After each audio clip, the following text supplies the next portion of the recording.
We're talking week 2 NFL picks against the spread once again, and we're going to highlight the game of the year in the NFL. You guys know what it is, of course.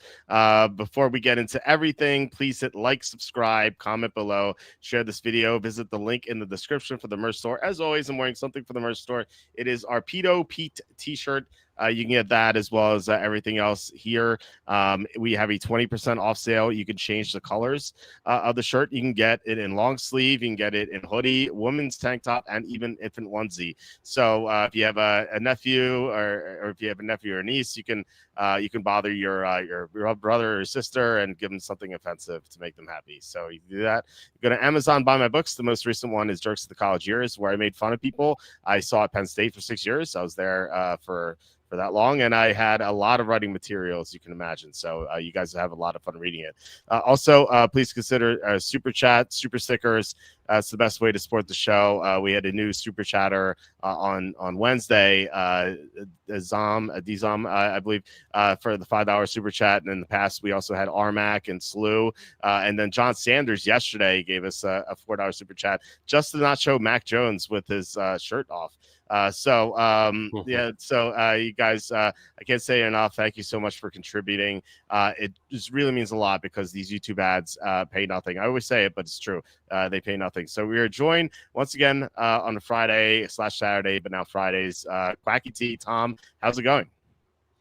Walt, here we are again. Hello to you and hello to everyone out there in the Walter football family. Hey, we didn't do too bad on our joint circuit entry. We started out 3-2. Overall, I actually had a pretty good week. I survived in all 3 of my survivor pools, though I feel like most people did that. I feel like the only people that got knocked out were probably, if you took the Chiefs, was probably the biggest. One person in the circa took super the Titans. Contest. Yeah, it was like the Titans. Yeah. And I heard that. You heard it last night. Yeah, like 26 people or something forgot to submit their picks. Imagine paying $1,000. It's horrible. That's horrible. Yeah. But so I when I took the Eagles in 2 of mine survivor contests, and I took the Jags in the other. So I feel like we'll get into that today too. I feel like there's a lot of options this week as well. I want to hear what you think, but I'm excited to get into it. Me too. Cassandra asking, Walt, do you have 0 or 2 units on the Browns? You're right up, and the play don't align. So it'll all be fixed later tonight. I was writing up my Saturday notes, and it's going to be 0. It's going to be 0 there. I made a change, but I forgot to change it elsewhere. But the update I made after that will have the change. I just haven't uploaded yet. Patrick says, hello, fellas. Glad to have a fun distraction during this dark week. Yeah, we really need it. Absolutely like heartbreaking news. It's terrible, but we need to. Football is a great distraction. Can't wait for Pizza Hut and then Penn State combos, and of course the legendary Battle of the Horses. Well, we'll get to that in a little bit. So our Friday show is different than our Wednesday and Thursday show. Whereas like Wednesday and Thursday, we go down the card, and let me bring up the card right now. On Friday, we nominate games that we like a lot for our Circa Millions card, and so we'll be bouncing all over the place, but we're really going to highlight the games that we love the most, and we'll talk about every game, but like the ones we don't have much interest in, we'll kind of just gloss over. So I will. I think it's right for you to begin, Tom, unless you want me to start talking about a game I like. You know where I want to start. It's the 2025 version of the Battle of the Horses. It's the day we've all been waiting for, and it's the day where I think the Colts are going to get redemption. If you recall last year, Walt, there you go. This is the 2025 hat. This day doesn't come every season. Actually, hold on 1 second. This is the 2025 hat. You sent it to me. I was gonna put it on. This thing got unglued. Oh no! And it'll look weird if I put it on. It'll be like in my face. So we'll have to glue it back on. Sorry, so this is my 2024 hat. What a cheap gift. But look, I know it's a pick in the contest, but I've seen some Colts plus. I've seen some plus ones out there. I don't understand why the Broncos are favored. I don't know. I think that they're a little overhyped coming into this season. I'm a Bo Nix fan, but he did not look good last week. And what was going on with their play calling? They're like they're throwing the ball on 4th and 8 with like a minute to go, and the Titans have no timeouts, and the Titans almost had a chance to come back in time. I mean, there was absolutely nothing impressive about Denver, yet they're -1. They're favored on the road here. No way, absolutely not. And also, I like Jonathan Taylor in fantasy because remember last year when he had that touchdown, but he dropped the ball right before the goal line. I think the Colts and Jonathan Taylor are out for redemption. The Colts are one of my favorite plays this week. I mean, I really think they're going to win. And also, I mean, yeah, maybe. I mean, why wouldn't you like them? I mean, after scoring on every drive, yeah, I know people are going to say, "Oh, it's Daniel Jones. He's going to regress." I mean, of course they're going to regress. That hasn't been. No team has scored on every drive since what I think was like 1972 or something like that. Yeah. So, I mean, I love the Colts here in this spot. I really do. I'd like to put them on the card. I don't know how you feel.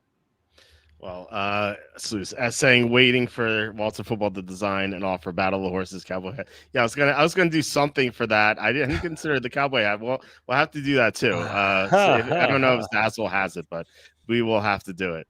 But no, the old joke is things haven't been the same around these parts since Battle of the Horses, and this is a much different Colts team than what we had last year, where they couldn't really move the ball. They had Joe Flacco and Anthony Richardson and Daniel Jones. While he's been kind of like the butt of every joke because he was so bad with the Giants, like we saw like right away he was much better. And the Colts offensive line, despite having 2 new blockers, was much better. And this is like the first time he's ever had a decent offensive line in front of him.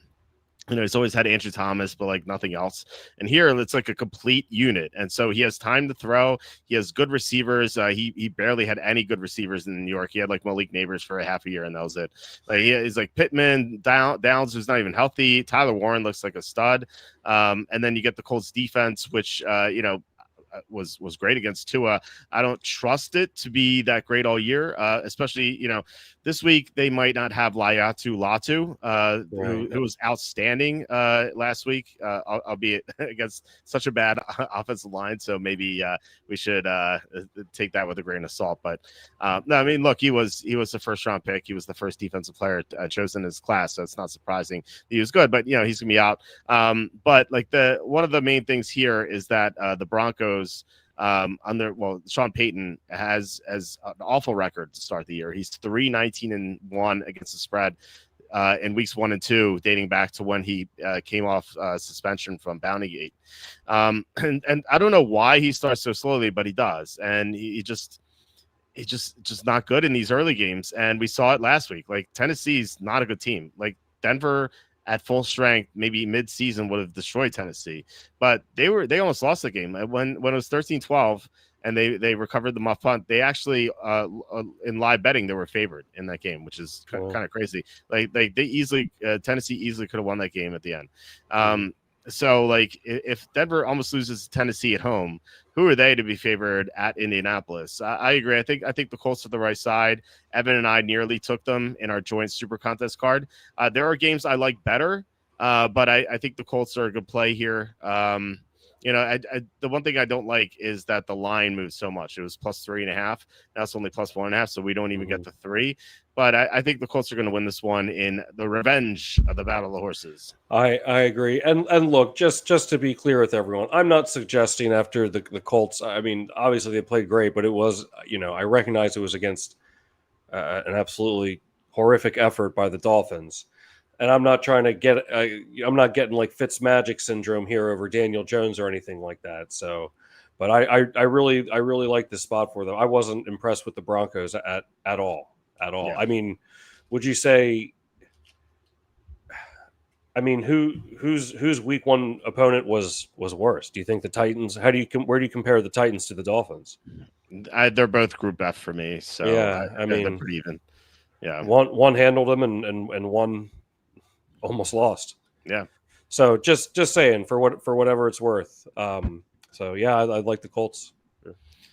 Yeah, I like them too. We could put them on our card.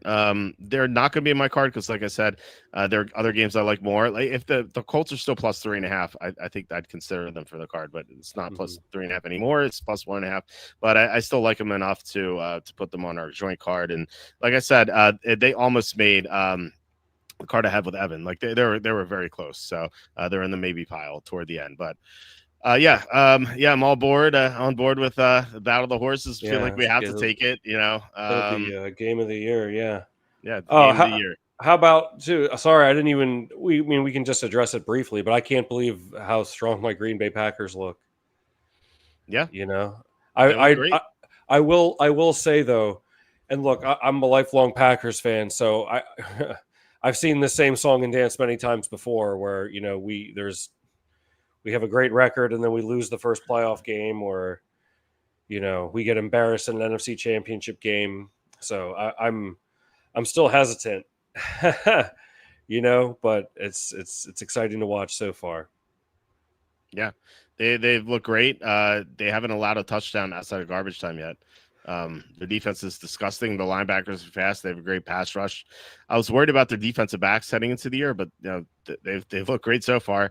Jaden Reed's out, but I wrote this on the site.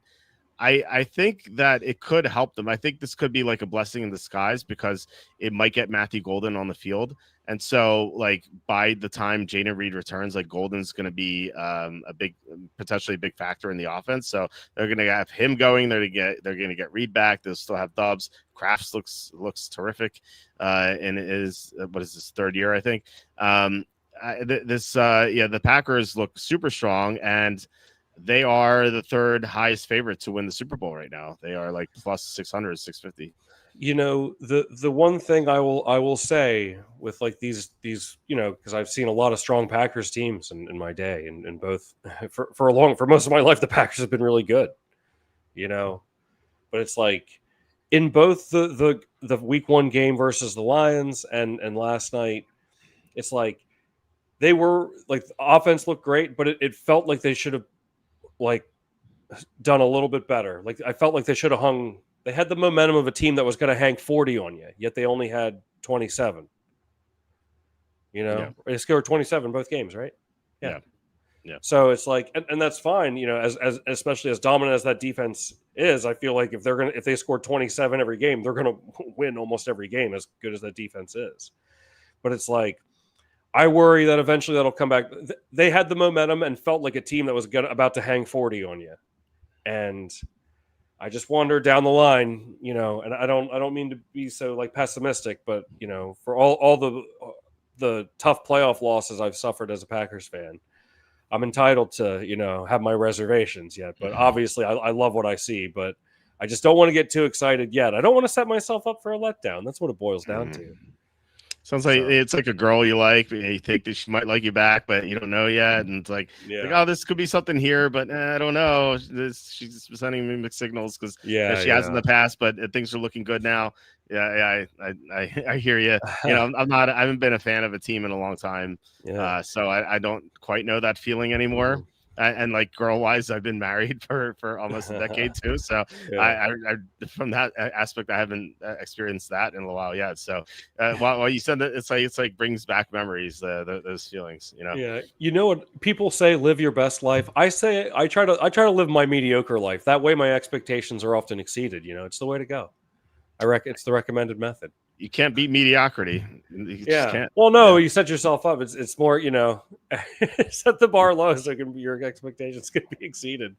That's the way you do it. I used to do that with tests, like exams. Be like, oh, I probably got like 75 on that, and then when I get like a 90, I'm like, oh, I'm surprised pleasantly. Same sort of idea, Yeah, I wrote in my book. There's like one of the last chapters in it. I was so drunk heading into a final because I didn't need this grade. I just needed this class to be a full-time student because otherwise I would have had enough credits. And plus my sister was in the class. So I was like, hey, let's take a class together. And it was Russian history. And I was drinking with my friends because they were leaving. I was going to see them for the last time. The one girl I had a crush on back in college, talk about, those feelings. I hadn't seen her since. So we were at Cafe 210 just drinking. And my sister's like, well, come to the final. We have to go to the finals now. I'm like, no. And I somehow got like an 87 in the final. I was so drunk. Oh wow. Yeah. So that was good times. But that's one of the chapters in the book. So I'll prefer to B+ to an A. Well, look, for the level of effort I gave, it like would have been wrong like to get an A, because I'd like never tried in college. You're talking about jogging class. Yeah, that's right. Exactly. The thing is, like, in lieu of doing schoolwork, I concentrate on my website. Like if I had an assignment and I had to write up stuff like picks for the site, I did the site and I was like, screw the assignment, I'll just do it last second. That's how I treated it because the site was more important to me than schoolwork. And so my GPA I think was like 3.15, 3.1, something like that. For not giving a damn at all, like I think that's pretty good. I never made the dean's list, whatever you need, a 3.5 or higher. I never made it. I was always like 3.0, 3.2, 3.1, 3.2, 3.0. Like I was like super consistent. Just because like I went to class and paid attention. That's all I needed. I think I graduated with a 3.5 from UCF. Nice. You know what I did one time? So I went to business school and I think I got a couple. I got like 1 B+, I got a B, but I got mostly A's. But then one class, and it was probably the easiest class of all the like business classes I took. It was like mostly like on soft skills sort of thing. And we had to do this. We had this assignment where we had to do. They call it like an elevator pitch, like your 1 minute, like if you were talking to somebody, like how you would sell yourself, like your background, all the stupid crap that nobody wants to do. So anyhow, and it was due, like we had to record a video of ourselves and it wasn't like do it, like you had to do it with like whatever built-in camera was in the software within the, so I couldn't just like film it on my phone and like upload it sort of thing. Right. So this is 2018. So this is back in my drinking days still. And it was due like on a Saturday night at 11:59 p.m. Mm-hmm. And I don't know what I was thinking, but like I went out drinking during the day and like I came back at like, I don't know, like 4 or 5 o'clock, and I was hammered. And then I woke up. I haven't done the assignment yet. It's due at 11:59 p.m. And I just told myself, like, I'll wake up at like 8:30 or something and get it done. Well, guess what? I woke up at like 11:51. Oh my God. And I was like, oh no. Like, I was like running around my room like yakety sax, like trying to like grab everything. I even was gonna like I didn't have like a suit jacket. I considered doing like the pants legs like over like the neck in the camera sort of thing. And I was just fumbling, and by the time I even like got close to like setting up, I didn't know what I was gonna say. So I just took the L, man. I took the L, and it was like I think it was worth like 10 or 15% of the final grade. Oh, wow. and I got a 0 on it. So I ended up getting a B- in the class. Well, which I was frustrated though, because it was the easiest class ever. But that doesn't even mean it. Like I always wonder, are people like when I apply for jobs, like, okay, let me double check, confirm you have that degree. Like, I mean, I guess you could probably there's like a system you could look it up. But I mean, I'm a president of my company. I've hired people. I've let people go. I have never, ever cared if like what college anyone went to. I don't care. That's in the past. I want to know what you're going to do for me. And I want to see your work. And like, that's, Charlie is the first person. Well, Charlie's the second person I ever hired. And I hired him. Well, he called me and we had a 2-hour interview on the phone, and where most of it was just like talking football, but like I was just getting to know him on the phone. But like, I knew his work. His work was great. He used to work for Peter Report, and I read a lot of his articles. He sent me emails before, like with info, so I knew he was legit, and that was worth 1 million times more than where he went to school. Like I when I hired him, I didn't know when he went to school. Like he sent me his resume. I didn't care. I didn't look at the college. I don't care. So maybe some CEOs do. I don't understand why. That's all in the past. Like I want to know what you're doing for me in the future, just based on your current work. I think that's just so much more important, you know? Hey, if I got hired at walterfootball.com and then you found out that I slept through my elevator pitch video and ended up with a B minus, would you fire me then? You're done. You're done. Get out of here. Yeah, it's like we need someone that films that stupid video, like right before that did suck. That did suck, but yeah, we'll have to find someone new next Friday. Sorry, Tom. Now that you told me about this video, yeah, you make a tweet like Tom will no longer be appearing on the show due to him oversleeping for his elevator pitch at school. I know. It's horrible. Wow. Oh man. Yeah, reminds me of what Dave Smith said this week. Kindness means so much more than your politics. 100%. It's a couple other comments before we get to the next pick. Walt, if you can please recall my very important request for Tom last night. Hey, what's up, Chris? What was the? I don't remember. And you've listened to the show. I can't remember. You can't remember it either. It looks like. I don't know. I mean, we had a lot of comments. I'm sorry, Chris. I don't remember. If you told me, I'll probably remember right away. But well, it looks like Woody from Toy Story, but with insulin resistance problems. Well, look, when it's the battle of the horses, you gotta dress up. Yeah, you gotta get in the spirit. It's people are it gets in your brain, and you don't forget it every year. Thank you, first and goal. Beware those jackrabbits and the killer cacti. Oh man, good stuff. Sue says it's Thursday. Don't get excited yet because he means it's a Thursday game. The Redskins did not look prepared to play that game. I'll say that. They did not. Like they like the 2-minute drill.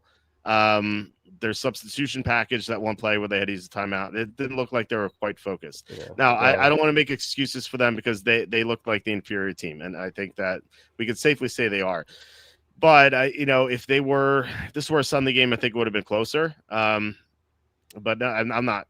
Look, the Packers are 4th in my power rankings, so not like downgrading them at all. Cardinals, Cowboys, Lions. Who kills my parlay? Is that straight up? It could be the Lions. I could see that. I don't think they're really. I like the Lions, but it could be them. Deion Sanders has been fired. Is that true? We'll look at that when we get to the next pick. I'll look that up. Since Watson Denau refuses to give me. Oh yeah, the WNBA playoff breakdown. Yes, I actually haven't watched a single game this year. Wow, what happened? You were convincing me to watch it. Now you're not watching it. I'm busy now, man. too busy for the WNBA. Yeah. Maybe later in the playoffs or something, or next season. But no, I actually haven't watched it all this year. Last year I was watching. There were some good games, but then there's other times it just looks like respectfully a blooper reel.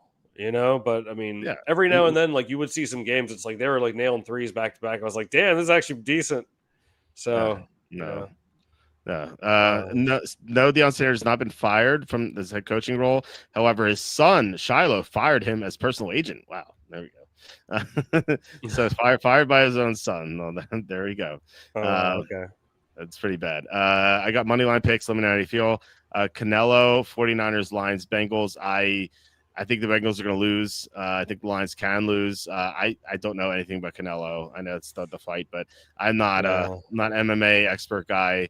I did win an MMA DraftKings contest once, but that was when I used Stochastic when they were good, and I've talked about that a lot. Stochastic has gotten a lot worse, so do not consider them at all. Well, Tom, you missed a good dildo tossing. That's true. Yeah, Mo, just my 2 cents. The Bengals. I agree with Walt. The Bengals would be the team that would kill that parlay most likely. I would say. I don't know anything about boxing, but I like the Jags this week. Maybe we'll jump into that at some point. Yeah. Well, I mean, why not talk about it now? No, if you like them, we'll bring that up because I like a lot of other games. So let's look at one of my favorites, and not my absolute favorite, but Patriots at the Dolphins. This line is 1.5 or 2.5 in the circa. It is is 1, so Dolphins -1, so you have to take the Patriots +1. I like the Patriots a lot here. The Dolphins, I think, are one of the worst teams in the NFL. I put them number 32 in my power rankings. I thought they would be terrible, but I thought like the Saints would be worse. I thought maybe the Panthers would be worse, or the Titans, but they look like the worst team in the league by far last week. Like one of the worst performances we've ever seen on both sides of the ball. Like we've seen inept offenses, we've seen inept defenses, but I don't think we've ever seen it together in the same game. Like you brought it up before, the Colts scored on every single possession. Like no team has done that in 50 years. And then you look at the offense, which couldn't score until garbage time, and it's not like they're playing the Broncos or they're Eagles or one of the top defenses in the league. They're playing against the Colts, who, okay, they have some good defensive pieces, but like they're not nearly as like the best defense in the NFL. So, and now things will get worse because the Dolphins won't have 2 starting offensive linemen in this game. The right tackle's out, and their left guard, James Daniels, who I don't know if he's left guard or right guard, but James Daniels, who is really talented. And I thought that was like a big signing for them this offseason. He's out too. So they're missing 2 linemen on a line that couldn't block. And then defensively, we joke all the time. They have Storm Duck at corner, and you're like, wait, don't make fun of Storm Duck. He could be pretty good. But so Storm Duck was a starter for them, and then he got hurt, and he's out. So now someone worse than Storm Duck is going to start for them. So they have it on both sides of the ball. Tua looks completely lost. I think the concussions have caught up with him, kind of like they did with Carson Wentz. And Mike McDaniels feels like he's dead man walking.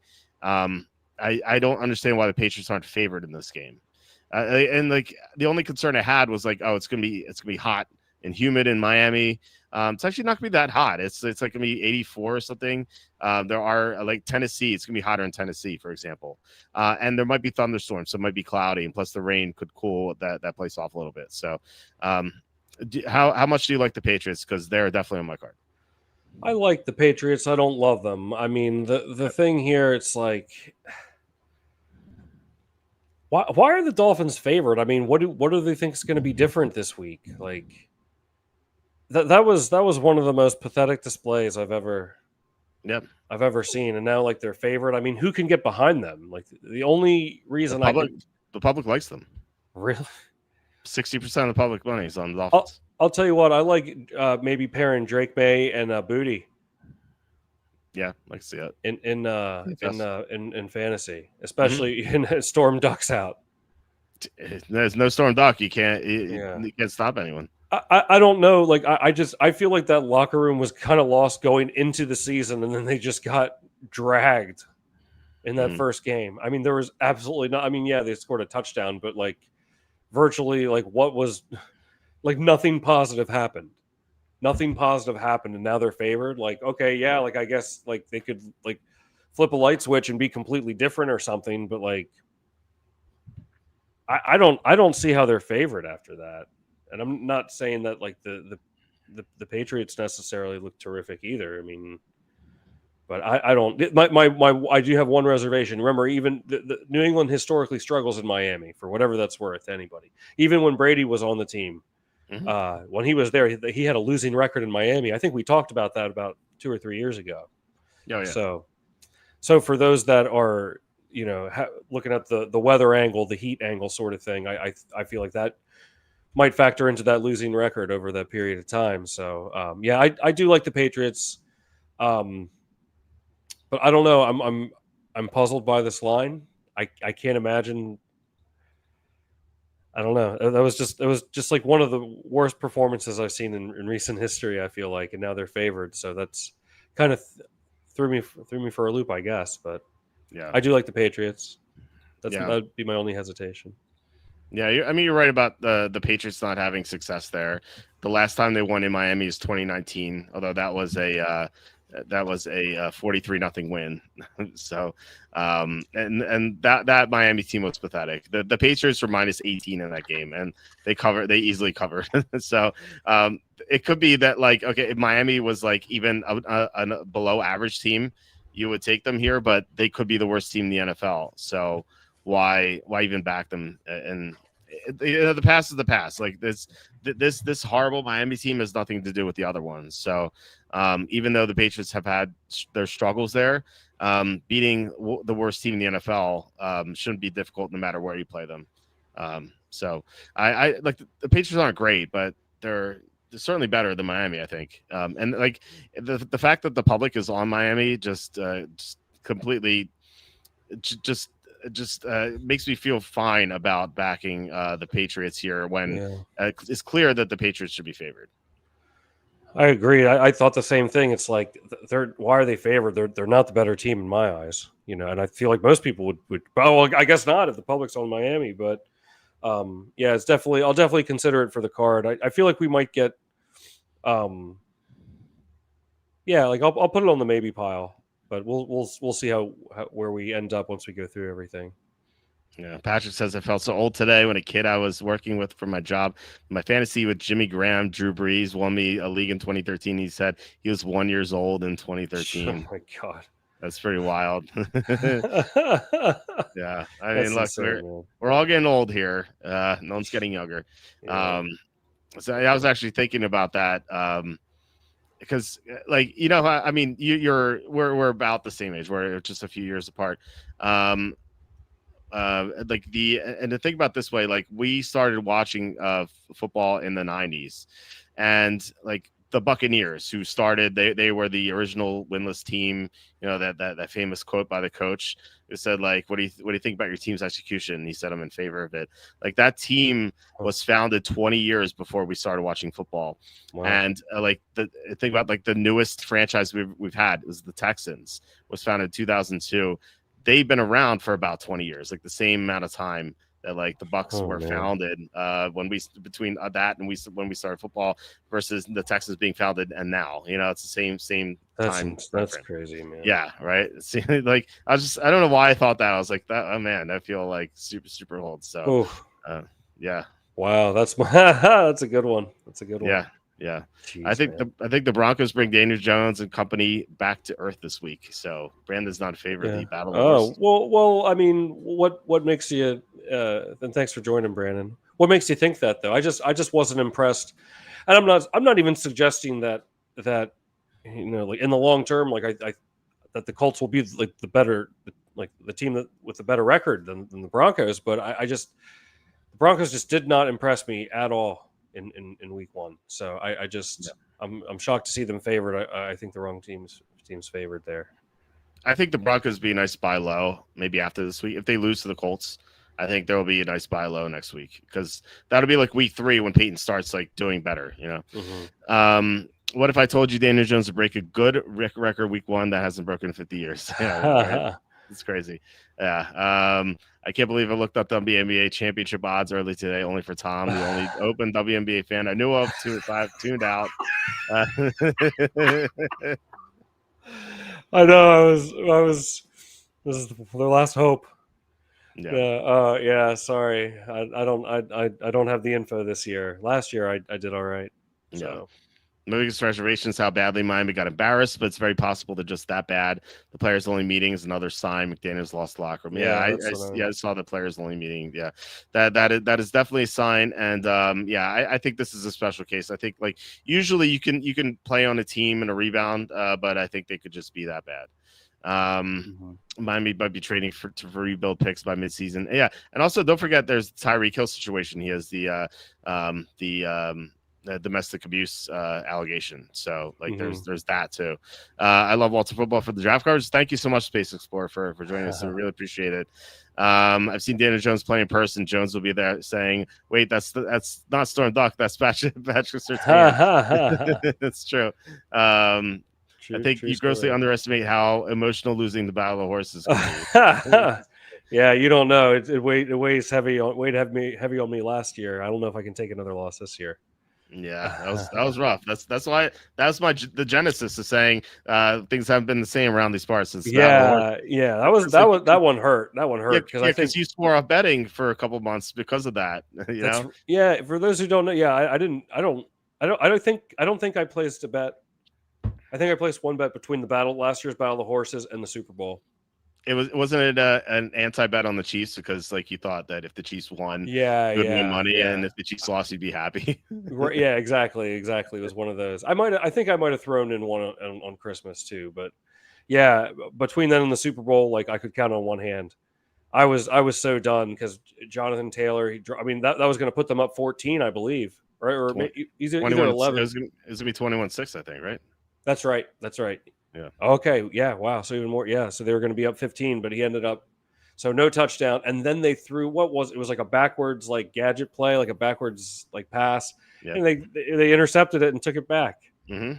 and it was just like, man, that was a tough. Yeah, because Denver scored 21 points in that fourth quarter, won by 18. That was a real punch in the gut, man. It was. That one hurt. That's why this is such a big game, everyone. I saw someone on there saying, "Oh, this is the third time I've heard about Battle of the Horses." Yeah, we got to make it known. Yeah. The pain that we went through. 10 times is not enough. Yeah. Yeah, we're trying to sell a product here. Yeah. You know, we're trying to hype up. We're like hype men for Battle of the Horses. Someone was asking me, because I say it all the time now, and this happens. I've been saying it all week. And my buddy's like, wait, is that like really what they call it? Like the Iron Ball? You know, he's like, I'm like, no, dude, it's just something stupid I made up. He's like, oh, so it's catching on at least a little bit. No, you got to sell it. You're like, yeah, this is the oldest rivalry in football. Like this is the NFL. Like this is bigger than the Super Bowl. You know, like you have like Masters and golf like is April, but then like Tour Championships in August. Like this is the biggest game of the year, and like Super Bowl is secondary. Who do you think Peyton's rooting for? Peyton Manning. I love how I said Peyton Manning like you wouldn't know who I meant. Yeah. Gary Payton. I don't know, man. It's when you have two kids. Like, who do you root for? It's like when I have two kids. I have two kids. My son and daughter. Like, if they're like, I don't know. Like the other day, like they're both taking a bath, and my Conrad is like, Lily goes out first, and then Lily's like, no, Connie, you go out first. She's younger, and I'm like, I don't know which one to pick to take out first, because like, you know, it's like my two kids. So I feel like maybe that's the case for Peyton, where it's like two kids. Can't decide. Yeah, probably, especially because I always thought that like Joe Montana. I think they did like a little article on that, of how like who he's rooting for in the 49ers Chiefs Super Bowl, because he played for both teams. Yeah, I mean, he barely played for the Chiefs, though. Yeah. I know, but so I wonder if he was kind of sour about it. You know. Yeah. He would have liked to get one of each, maybe. Maybe, yeah. All right. Will they trade Achane? I haven't heard anything about that. I mean, look, there could be a fire sale. They could trade everyone. Ollie Gordon looked great in the preseason. So if they decide that, like, hey, we can get like a lot of value for Achane and just go with Ollie Gordon and Jalen Wright, like they could do that. It makes sense. Traded to the longest yard team. It's Tyreek Hill. Is the defensive tackle rookie class disappointing after week one? Harmon injured. Kenneth Grant disappointing. Anything out of Walt or Nolan? Nolan hasn't played. He's on pup list. So yeah, I mean, it's disappointing, but it's only 1 week too. So just remember that. Like, these guys could improve later. And new merch store shirt. Battle of the Horses, the oldest rivalry in sports. I was actually the shirt I wanted to design. I'm going to do it either tonight or tomorrow. It's going to say things haven't been the same around these parts since Battle of the Horses. It's kind of like, ideally, it's going to have two guys watching two horses fight. One horse is orange, one horse is blue. Oh, nice. Yeah. That's awesome. I'll get one, of course. Yeah. I hope AI can design it for me. I'm not a graphic designer by any means. It'll be ChatGPT designing it for me. So I'm excited to see that. Yeah. Hopefully it works out. All right. You're up. So we have a definite for Colts, and we have a maybe for the Patriots. Yeah. What is your next nomination? I like the Jacksonville Jaguars. Yeah, you know, I mean, I feel like the Jags were in cruise control pretty much from jump in that game against the Panthers. Boy, were they bad. More on them later.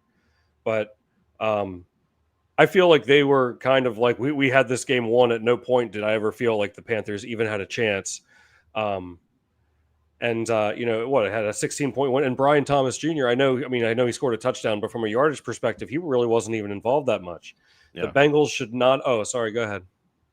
No, I just said yeah. Oh, okay. Sorry, I thought The Bengals should not have won against the Browns. They had, the Browns had chance after chance to put them away. That would have ruined some survivor pools, and it should have happened.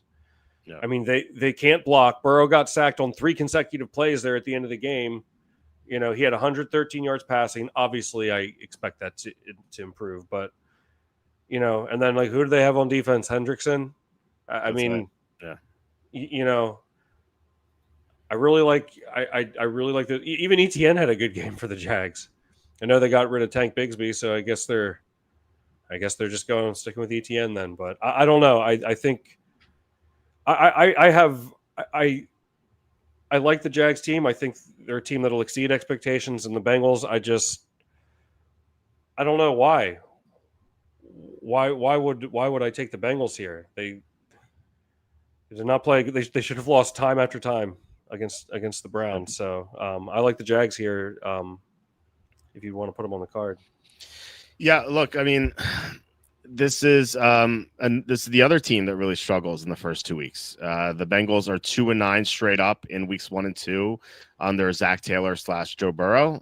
Their 2 wins was last week when, like you said, they should have lost. They got outgained by 200 yards. They had 141 yards of offense, the Bengals. I think they had 7 yards in the second half, net yards. They only lost because the kicker, who no one can pronounce his name, he had missed 4 points worth of kicks, and the Browns had 2 interceptions that bounced off the receiver's hands. It wasn't Flacco's fault, And I think a failed 4th down conversion with a drop pass. Yeah. That too. So the Browns should have definitely won that game. They were the better team.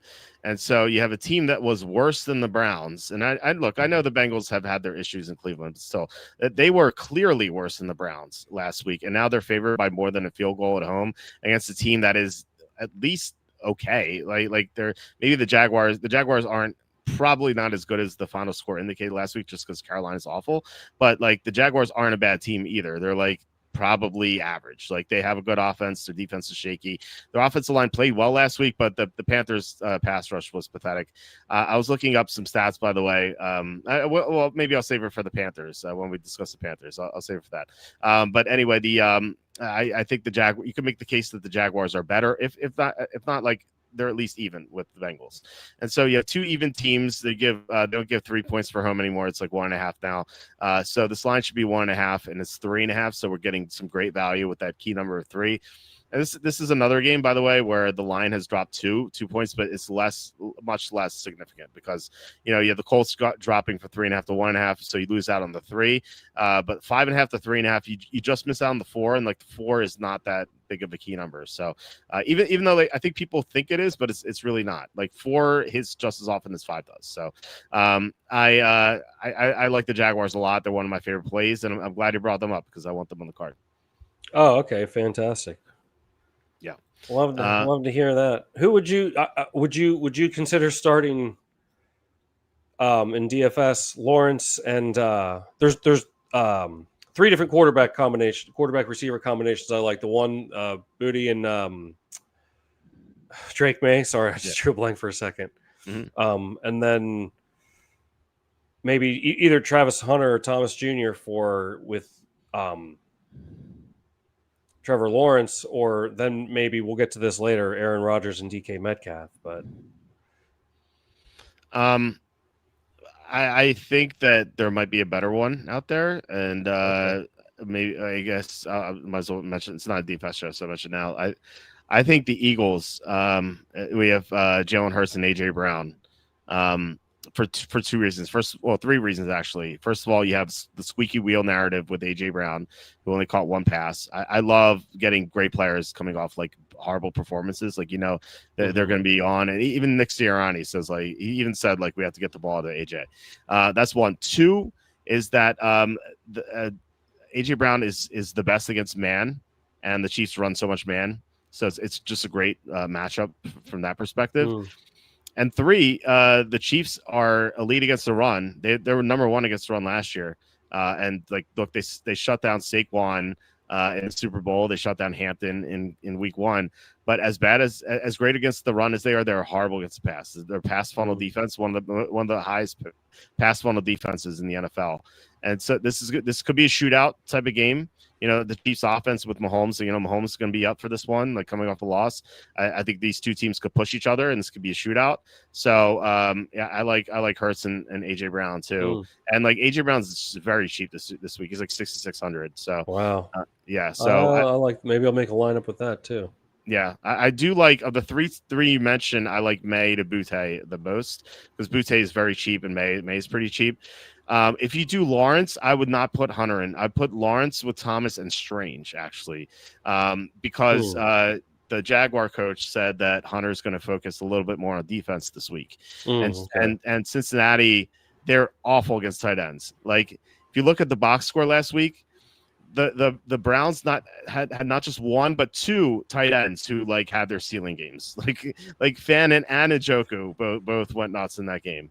So you have Brenton Strange, who's a very athletic tight end. He's very underrated. He's very cheap, by the way, and you have a weakness here. And Lawrence loves Strange. He absolutely he threw to Strange a lot last week. So that's a good cheap tight end if you want to go that route. Yes, Lou says Hunter playing more defense this week. Yeah. So that'll just concentrate the targets. Like it'll condense it. Oh, and by the way, another thing, another positive for AJ Brown, Dallas Goedert's out.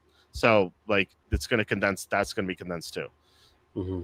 So okay, I wouldn't double with Hurts. I wouldn't go Hurts with Brown and Smith. So like first of all, it's expensive, and second, like usually both don't go off. Like it's usually one or the other. With them, I've noticed that. Like it's just, and plus it's like having both of the receivers is too expensive because Hurts is already going to be expensive. So right, and there are a lot of cheap options too this week for like just to fill in. Like Brenton Strange is cheap, Pearsall is still cheap. If you want to play Butte without May, you could do that too. Like he's super cheap. Like you can have a cheap lineup with like Hurts and Brown, and then like McCaffrey or Henry. Like you can have like a stud running back in there too. That's kind of like how I'm going to build my team this week. I haven't built a team yet, but I do have my DraftKings picks on the site. So okay, sorry to distract us. Oh, it's a football show. Yeah, the NBA already. We do want to talk about. That's right. All right. Cover everything here. All right, it's your turn to pick one.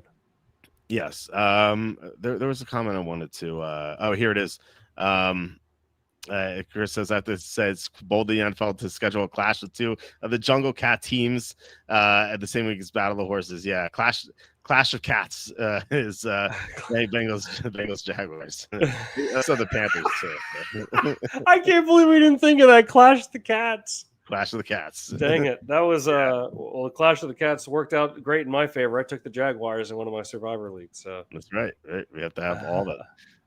Hell yeah, Browns. Yeah, the Browns are better than Bengals last week. I don't think anyone can say otherwise. Although the Bengals are notoriously slow, so like by midseason, it's going to flip. Like the Bengals will be better than the Browns late in the year, but not now. Hey, Homer Holmes, I love that profile pic. That's Jigsaw from the Saw movie wearing a Browns hat. That's awesome. I love that. Welcome, Homer. Yeah, that's very good. Okay, it is my turn, as you said, to submit a pick here. And I'm going to go with the 49ers, who are -3 at the Saints, which I've said this all week. I don't understand this line. Like I have no idea what this line is doing. Like I thought this line would be 4.5, and I would have loved the Niners at 4.5. Like the fact that this is 3 makes no sense. I'm like, wait a second, is the public just pounding the Niners into oblivion? No, the Saints are one of the highest publicly bet teams this week. And I think it's because, the Niners won't have Brock Purdy or Kittle. And, Trent Williams is banged up, but it sounds like he's going to play. But I don't care if Purdy's not playing. Whenever you have a good team playing against a team that sucks defensively, and they have their backup quarterback, like that is an awesome angle, like because these good teams will try harder with these backups. I mean, look what the Eagles did with Nick Foles. Everyone wrote them off. Like they went on a winning streak and they won the Super Bowl. Like we've seen it time and time again. Like how many times have we bet on like good teams playing backup quarterbacks. Remember the Patriots that 1 year Brady was suspended, Garoppolo, and then Jacoby Brissett. They started 4-0, and then the sportsbooks gave them no respect because I think like even in week 1, I think like Arizona, they were at Arizona, New England was at Arizona. I think Arizona is like a big favorite. New England won outright. Like they just don't seem to know how to price these lines. Well, actually, let me take that back. I think they know how to price these lines. I just think they know that the public is just going to be fooled by this because they're like, oh, Mac Jones. I actually saw a tweet today by someone saying Mac Jones versus Spencer Rattler, and they showed like Peter Griffin throwing up or something, and like in a meme, you know. But like Mac Jones is a first-round pick. I know he hasn't panned out, but he's a first-round pick. The Niners like them. Kyle Shanahan loves him, look, he won some game. He was competitive in some games last year. I know he was terrible in some, but he was playing with a bad team with a coach who had 1 foot out the door. Here he's going to have a very great offensive-minded coach who's going to coach him up. He's going to have a good offensive line in front of him. He's going to have McCaffrey to lean on. He, by the way, didn't have that in Jacksonville. He's going to have Pearsall, who I love. And I know Kittle's out and Ayuk's out, but like Pearsall, it looks awesome. So like he has these weapons. He has a good defense. The defense just limited Seattle. The Saints are worse than Seattle. This is the same line. Purdy to Mac Jones. Like Purdy's better than Mac Jones. I know this, but like this is the same line almost. Like, and so I don't get this. I would like the Niners at 6. Like I wouldn't love them at 6, but like I love them at 3. Like this is a joke to me. I hope that you like the Niners too. But I mean, tell me what you think. Oh no, I really like them too. I mean, I do have my hesitations, of course, like with Mac Jones, but I like the 49ers even more now, learning from you that the Saints are a publicly backed home dog. I like that. Makes me like the 49ers even more. Mm-hmm. I'm guessing because I mean the Saints did be a little bit of a long shot there, but they were kind of driving the ball down there. They had a chance to tie the game, and I'm sure some people in Survivor were sweating that one out a little bit. But I guess that's why that is, and they're taking these injuries with the 49ers, as they should be. I mean, these are big names that are out with Purdy and Kittle, but I'm just surprised to see that the Saints are back. Like, why? I mean, I don't love the 49ers here, but I do really think that, I don't know, maybe people don't realize how. I guess people don't think the Saints are as bad as I think they are. So I like the 49ers a good bit. I can see, and they're getting 3. I really have a hard time seeing anything but a push, worst case, in all likelihood. Okay, so where is this a definite, or maybe where are you putting it? Let's put it on. Let's put it on. All right. Okay. Did Quacky see the Mac Jones picture from last night? I did. Yeah, I was watching the show with Evan. I remember that picture. I mean, I love the meme, where it's photoshopped in, but I remember that picture, like the actual picture. It's so funny. Yeah, it's like most like unathletic athlete you've ever seen. I know. Love it. How's the Eagles Chiefs game not the late night game? I think it's because Fox and CBS have they have a certain number of games that they can request, and so obviously they're going to request this one. Remember last year Bengals Chiefs played in week 2 at this time last year, and that was on the 4:00 window. That was not the night game. So the night games actually don't get priority. I think it goes Fox/CBS. They get to pick the games, and then NBC gets to pick the games, and then the ESPN gets the last picking, and that's why you have a lot of Monday night games that aren't that good. And I guess I don't know. I think I remember people speculated it's because Goodell doesn't like ESPN because they had that one show from back in the day. Do you remember it? I can't remember what it's called, but they had a soap opera about the NFL. And I think Goodell forced ESPN to cancel it. Roger Goodell, he's someone who holds a grudge. And do you remember that show? What it was called? It was really good. Playmakers. It's called Playmakers. I can't say I recall it as I sit here now. Yeah, it was good. I people watched it. I remember talking to people is on when I was in college. I think you were still in high school. I was a sophomore in college, so yeah, you were in high school then. But I remember talking to people who didn't even like football, and they knew I did, and they were like, "Oh, did you see Playmakers is so good?" I'm like, "Oh, I didn't know you liked football." They're like, "I don't. I just like Playmakers." It was Nice. it was a good show on ESPN. ESPN had this like soap opera ish thing about the NFL, and it was like, it's real. Like one storyline was like the old running back, and there was like a young running back trying to take his job, and like there's like drama with the coach and stuff. It was a good show. But Goodell, I think Goodell, I think it was commissioned back then, or maybe it was technically. Maybe it was Tagley, but still then. I can't remember who it was, but they forced ESPN to take it off the air, or they said like, you're never going to get a TV deal with us. Wow. It was good. You should check it out. You could probably find an episode or two online. Okay, so PPR Pearsall over Garrett Wilson is flex. Yes, yeah, definitely. Because the Niners don't have anyone else at receiver. Niners and Saints open 6.5. I had the honor of teasing down to half. Nice, good job. Anyways, the line came up to 4.5. Now it's at 3. Yeah, people just hate Mac Jones. You're right. That's true. Too much lineman to not bet the Niners. Yeah, completely agree. Okay, you're up next. What's our next game here?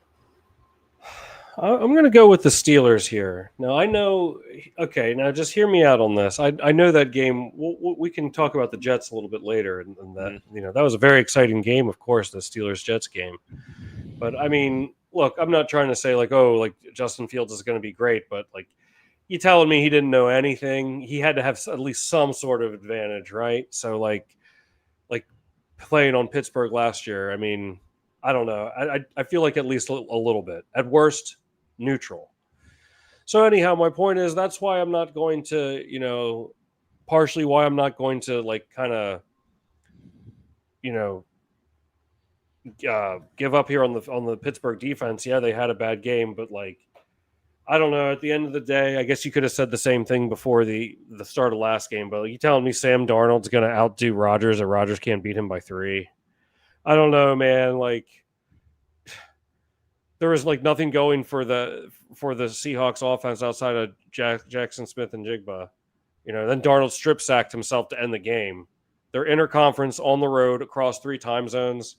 Rodgers, we don't know how he's going to perform. Comes out with what, freaking 4 touchdown passes. Give me the Steelers, man. Give me the Steelers here. I like it. All right. Well, let me push back with 2 items, and if you are not swayed by them, maybe we can consider it. One, you just mentioned across 3 time zones, whatever. Do you know how Mike McDonald has done on the East Coast of 1 o'clock games so far? Now, I'll be at small sample size because it's only second year. I'm sure you're going to tell me a record that's pretty good. Well, he's 2-0 against the spread, so he hasn't lost yet. It's not, like I said, not a big sample size, but I think the whole early start on the East Coast is just so debunked. In fact, I think it's actually an advantage for these teams because they seem to be focused, and they carry these games as if it's like a business trip or something. I don't know if you saw Andy's show as well on Wednesday, but I looked up the difference between like Sean McVay's record in these road games on the East Coast at 1 o'clock versus his other road games, and like his record at 1 o'clock East games is so much better than the other road games, and the same applies to Kyle Shanahan, and the same applies to Pete Carroll. It's just a weird thing because teams used to struggle with this. Like Mike Holmgren was awful in these early games, but I think they kind of like figured it out, sort of. And I think Jim Harbaugh was the first one with the Niners. I remember he had like a flawless record, like on the East Coast, and he used to stay in like Cleveland or something. And like I think what used to happen was they used to go on the East Coast. If they had like back to back, for example, like they used to go on the East Coast and they'd fly back, and then they would go out again. And I think they kind of figure it out just to stay out there. But I think that's just part of it. I don't know what else they did, but that is a thing that is so debunked now, like the early start things. And in fact, like I would say it's an advantage for Seattle in this game. Yeah, and look, I'm not necessarily certainly not hanging my hat on that across the 3 time zones thing. It's just kind of like a kicker for me. I don't know. I really, geez, obviously, I'm not suggesting their approach is going to be exactly the same as it was in week 1, but like, I think all but like 30 of Darnold's passing yards were to, JSN. Yeah. I don't know, like the Steelers defense, like you got to believe, like we know what they're capable of. You got to believe that they're going to bounce back at least a little bit against an offense that looked pretty one-dimensional last time. I mean, at least from a passing standpoint. So I don't know. I like the Steelers here. Yeah, I could see it. The other one, the other stat is Tomlin off a win. When he's favored off a win, he is he covers the spread like 43% of the time. Yeah, I remember you and Evan. Yeah, it's just a bad spot for the Pittsburgh. You want them as an underdog or coming off a loss, usually. Right. Who are they playing next? Who are they playing next week? The Steelers next week will play at Patriots. Okay, so just want to make sure it wasn't like the Ravens or something. Yeah. Well, it's only 3-point spread. I don't know if they'd look ahead anyway, but yeah, but I think the Steelers are the better team. I thought they were at least a week ago. Now their defensive performance last week was awful. And you brought up Justin Fields knowing something about Pittsburgh. I would argue Tomlin should have known something about Fields, like to be able to stop him. Fair. But it was Breece Hall who just ran all over them. Like it has nothing to do with Fields. Like Hall just crushed them, and now you have like Seattle. I mean, you said they only have Jason. They also have Charbonnet, who's pretty good. I think Charbonnet's a really talented running back. I like what Clarissa said here. Charbonnet better than Walker. I completely agree with that. And it seems like they've kind of understood that. So like, I think Charbonnet could have a really big game here, especially given like what Hall did last week. So I think this is gonna be a push. Like I think the Steelers are gonna win like 20-17 or something. Yeah, I hope Bobo scores a touchdown. He's gonna be back. Jake Bobo. Bobo. Not on the injury report. So that's the key, actually. And I've done 200 best ball drafts. Actually more now because I did week 2 onward. I had Jake Bobo in one team because Butters, who was on the show once, told me to draft him in the 20th round. So I have Jake Bobo in the 20th round on that one team. I don't know how that team's doing because I have 200 lineups to look through. So put Bobo in your lineup this week. No, it's best ball. I don't have to. That's the beauty of it. Put him in your DFS lineup too, man. Love the man. Yeah. Right. So how strongly on a scale 1 to 10? How strongly do you feel about the Steelers? I'm about a 7 right now, I'd say. Really? But okay. Yeah, but I'm not. I mean, if we find other things, I wouldn't be like, oh, like if you wanted to keep them off, if we find other things, that's fine too. Okay. All right. Playmakers only aired for 3 months. Yeah, it was taken off very quickly. Yeah. What about Arliss? That was ahead of its time. I heard of Arliss. I never watched it though. I never did either. Yeah, but I heard good things. Steelers versus Seahawks seems like it would be a close. Shame we don't get to see Amanawari play more. Both teams are down a significant corner defensive back. Pittsburgh's not going to have Deshaun Elliott, and the Seahawks are not going to have. In addition to Amanawari, they're not going to have Devon Witherspoon. So that's something to consider. Whatever the start time, Seattle O-line won't protect Darnold, and when Darnold is rushed, bad things happen. Yeah, but I think they can establish the run and just keep Darnold in short yardage. Charbonnet only 576 rushing yards for the season. That seems like a great number. Fields played great. He got 4 or 5 sacks. It's not all Pittsburgh defense. Rodgers should have thrown 2 picks, but they dropped them. Can you really back Darnold after that performance? Yeah, I don't know. I mean, I'm not a fan of Darnold, but that's the way Pittsburgh's defense played last week. Like I'm not convinced they can stop the run at all. Like that's my issue here. Understood. So, that's fair. Yeah, and if Charbonnet runs for 125, 150, it's not going to matter what Darnold does. Like Darnold's going to be in like 2nd and 3 all the time. Like he's not going to be in a position to get sacked. So we'll see. I'm like Pittsburgh's just one team I just don't know how to read right now because what they showed last week was so much worse than I thought that we would see. But it's only one game, so I think we can give them a mulligan. Maybe we'll see how they do. And look, if you want them on the card, it's fine. I would not want Seattle on the card. Like this side, I think I would take Pittsburgh. So that's fine. So we'll talk about that. We'll talk about that maybe later once we're deciding. Let's make it 3 straight NFC West teams here. And we'll go with the Rams. I like the Rams a lot here, -5.5 against Tennessee. Tennessee was really bad last week. They were really bad. And I think people kind of think that they were good because they almost beat Denver, but it was Denver that was bad. You had Bo Nix having 3 turnovers.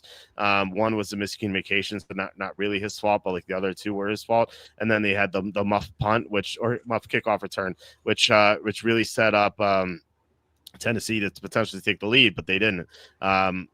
Cam Ward was just he had some bad plays, he had some good plays, but like his team let him down. Like they really let him down by dropping so many passes. Did you see his dad in the stands? It's like one of the funniest thing I've ever seen. It like after every play, it's like oh, like it's like with all these drops, like he was probably so frustrated.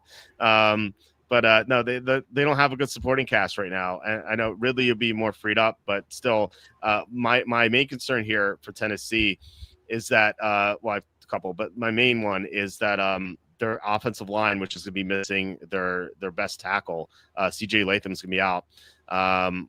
Is it JC Latham's going to be out. They're going to be going against the Rams pass rush. That's awesome. Like look what they did to CJ Stroud last week. Houston scored 9 points. Like the Rams held a better offense to 9 points. Like what do you think they're going to do to Tennessee here? I feel like they're just going to discombobulate them. And then defensively, the Titans are not good, and they're going to be missing Tavondre Sweat, their best run stuffer. So Kyron Williams should have a big game here. So I made this line, I believe, 8.5. It's only 5.5. I think the Rams are completely undervalued, and I believe the public is on the Titans, if I'm not mistaken. Let me make sure. Really? The public is 61% on the Titans. Yeah. Why? I mean, you think because they played a close game against Denver? Yeah, they played close. Yeah, everyone's like, wow, they almost went to Denver and won. It's crazy. It's crazy. I mean, now granted, I mean, they did have opportunities to make plays. If I'm not mistaken, on that last drive when Denver inexplicably threw on 4th down there and when they had no timeouts, I think they dropped two balls on that last ditch effort there. Tennessee dropped 2 balls that would have been first downs, if I recall. And then Cam Ward got sacked. I mean, they didn't do anything. I mean, what would make me believe that things are going to get better there? I think Cam Ward, I hope Cam Ward does really well in his career, but it's just, it's going to be a second game. There was nothing, to show me that I'm ready to back the Titans here. The Rams didn't put up a whole lot of points, but I mean, they were playing a Texans team that has a pretty strong defense. So I guess Stafford's back is all right. I like the Rams here a good bit too. I mean, it's certain. I have absolutely no interest in backing the Titans. That's really interesting. I'm really surprised because to me the Rams seems too easy here. But I'm very surprised here that the Titans are. Well, I mean, they're a big favorite. I mean, on the road, it's a big number. Like, they're the highest road favorite this week, except for Buffalo. Is that true? Yes, they're the highest road favorite except for Buffalo. So I don't know if it's that easy. I mean, like people see 5.5 point road favorite, and it's not like it's 3. Out of nowhere. Mm-hmm. Yeah, I mean, I definitely like them. I was considering them for survivors, certainly. Yeah, people are saying Titans defense looks great. Yeah, I don't see how they could possibly be great. Like they're just not good. And Sweat's out. Like it's a big deal. Week went by. So I agree. Yeah. So you're considering them for survivor? Yeah. It's not a bad pick. I think they're definitely one of a few you could definitely consider this week. So, where do you want this? Do you want this definite or maybe pile? Let's go definite. I mean, Tennessee's definite so far. So. Oh, really? Wow, this might be a short show. We can get into the nonsense quickly. I mean, we can go if we get our 5 definites quickly. We can still touch on all the games. There's some that I don't have strong opinions on, but. Yeah. Okay. Well, it is your turn. Oh, okay. So, where are we going? All right, I'm interested in the Cardinals here. Okay, so look, I understand that. I mentioned earlier that the Saints, as bad as they are, almost had a chance to tie the game there at the very end against the Cardinals. But look, this Panthers team, in the words of George W. Bush, fooled me once, shame on you. Fool me twice, you're not going to fool me again. The same thing happened to the Carolina Panthers last year. Remember, we took them in Week 1 against the Saints, and they got demolished. And we thought, oh, well, they'll bounce back next, and they got crushed again by the Superchargers. Now they did end up beating the Raiders, I believe, in Week 3. This is last season, but then they lost their next 5 games by double digits.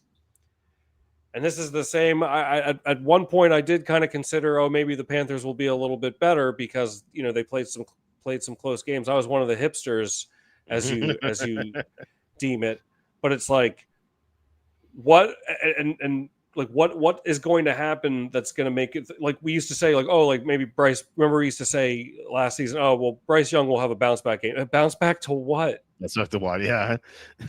I mean, what have I seen that's going to lead me to believe that it's going to be any different than what we saw out of this Panthers team last year? I like the Cardinals. Who said that, by the way? Who said that? I'm trying to remember. Wait, who said what? Bounce back to what? Was it Jacob? Was it Aton? Oh, yeah, maybe it was either Aton or Jacob. I think it was Aton. Sorry for interrupting. That was really bothering me. Oh, no, it's okay. Yeah, it wasn't me. But I can't remember who. Well, I remember we talked about it last year. I think it was Aton, yeah. Yeah. So, yeah, I know that is, I mean, and it is 7. I heard you and Evan talking about it yesterday. That's a tough number, but I don't know. This could be like 35 to 7, Yeah. And then we're kicking ourselves for not taking it. Unless a lot of things happen, I feel like a lot of things are going to have to happen for the Panthers to cover this. Yeah. But I agree. The stat I wanted to bring up before, this is remarkable, I think. Like, it shows you how bad Carolina's defense is. Carolina last week had 5 pressures on the quarterback. Oh, wow. For the entire – okay, so in context, Josh Allen on the Jaguars, not the quarterback for the Bills. Mm-hmm. Josh Allen on the Jaguars himself last week alone had 7 pressures. He had 2 more pressures than the whole Carolina team in that whole game. Wow. Yeah. The defense is awful. If the officials didn't throw the flag on that pick 6 at the end, which is bogus penalty, like that would have been 33-3 against a Jaguar team, which is okay. I think Jaguars and Cardinals are pretty even. Like, I don't really see much of a difference between them. And so, like, Arizona should win this pretty easily. Now, like, the only concern I have is, they kind of fell asleep at the wheel in week 1. Like, they were out comfortably with the Saints, but then they allowed 2 long drives. They did hold them at the end, but that's my only concern. I love Arizona this week. Like, they should destroy Carolina. Carolina's awful. And I don't think people realize how bad they are because it's still the hipster pick. I think. I actually think the money is on Carolina, if I'm not mistaken. Wow, a lot of publicly backed dogs. I mean, there's a relative label there. 72% of the money is in Carolina. 72%? Are you kidding me? It's crazy, dude. What is happening? The public's like drunk. Well, I mean, I imagine that. I guess that is a big number. I guess they think for Arizona to win by 8 or more. Yeah, it's still the hipster pick. People are like, "Oh, I like Carolina. They kept games close against the Chiefs, Eagles, and Bucks. They must be good." Yeah. No. Probably saying, "Oh, the weather delay really threw them off." Yeah, right. Yeah, they weren't going to have any business in that game. Right. If it wasn't for the thunderstorm, maybe they would have won. Yeah. Jacksonville looked like they were in cruise control from what I saw. They're just like, they look like they could have put up more points, just from but they at no point was I ever like, well, I don't know, they might not get this. It's always nice to get an easy one, Yeah. Could the Cardinals be looking past inept Panthers for Niners next week? Maybe, but it's Mac Jones. Like, are you really looking past the team for Mac Jones? I don't think so. I think the amount of disrespect Mac Jones has, like, I mean, you said it, and I said the tweet where they had the Mac Jones versus Rattler, the guy Peter Griffin throwing up. Like, I don't think that people are like, oh, or the Cardinals are looking at, oh my God, we have Mac Jones next week. Like, we have to try hard. I think that I don't think they're going to be looking ahead. The team that could be looking ahead legitimately is the Rams because they have the Eagles next week. But I said this before earlier in the week. I think if they were at home, I would be more worried about it. But this is a cross country road trip, and I talked about how meaningful those are to Sean McVay. Now I know this is not quite East Coast time; it's Central time, but still, you're flying across the country to play a 1:00 game. Sean McVay is 10-5 against the spread in those games, and I'll take a 67% covering rate for sure. You know what I mean? So, I mean, you nominated this one, so I suppose you want to put it into the definites, right? Well, yeah. I mean, we can put it on the maby's if we're kind of coming up on our. Wow, we've been going for an hour and 14 minutes. Holy cow! It feels like 20 minutes. Yeah. Yeah, it's not. Yeah, it's not felt that long, but time flies when you're having fun and talking about battle. Exactly. Well, we got some. We're ripping out the analysis tonight, Yeah, as we always do. Yeah. All right, is my turn. Let me throw this one at you. I'm going to consider this my card personally, but I don't know if it's going to quite make the cut. Cowboys -5.5 against the Giants. Let me make sure what that line is in the contest. It is 5.5. It's 5.5 in the circa, 6 in the super contest. So if you're gonna take one, if I'm gonna take one because I'm in both, I'm gonna take this in the circa, obviously. Or it could just be contrarian and take it in the super contest. I think that's an interesting strategy. But anyway, so the Giants look legitimately bad last week, like awful. And you have we kind of mentioned this last night. It's like A is better than B is better than C. I'm sure you heard it, where you have like the Packers destroyed the Redskins. The Redskins destroyed the Giants. So, like, how bad are the Giants? And I think they are one of the worst teams in the NFL. I like their defense, and we talked about it last week. I thought the defense would be pretty good, but their offense is just so bad that it doesn't give them the team a chance. Like, Russell Wilson scores 6 points against the Washington defense that was kind of exposed by Green Bay. And he's awful right now. Like it just gives the team the chance. Like if they went with Jackson Dart or Jameis Winston, I would upgrade the Giants and I would even consider them here. However, and I should say I might consider them only because Andrew Thomas is out. They're a great tackle. Without him, they just can't block. They couldn't block Washington at all. I just. Even though Dallas doesn't have Micah Parsons anymore, they still have a couple guys who can get to the quarterback. Like Marshawn Nealon looked pretty good last week. They should be able to pressure Russell Wilson, just make him look bad.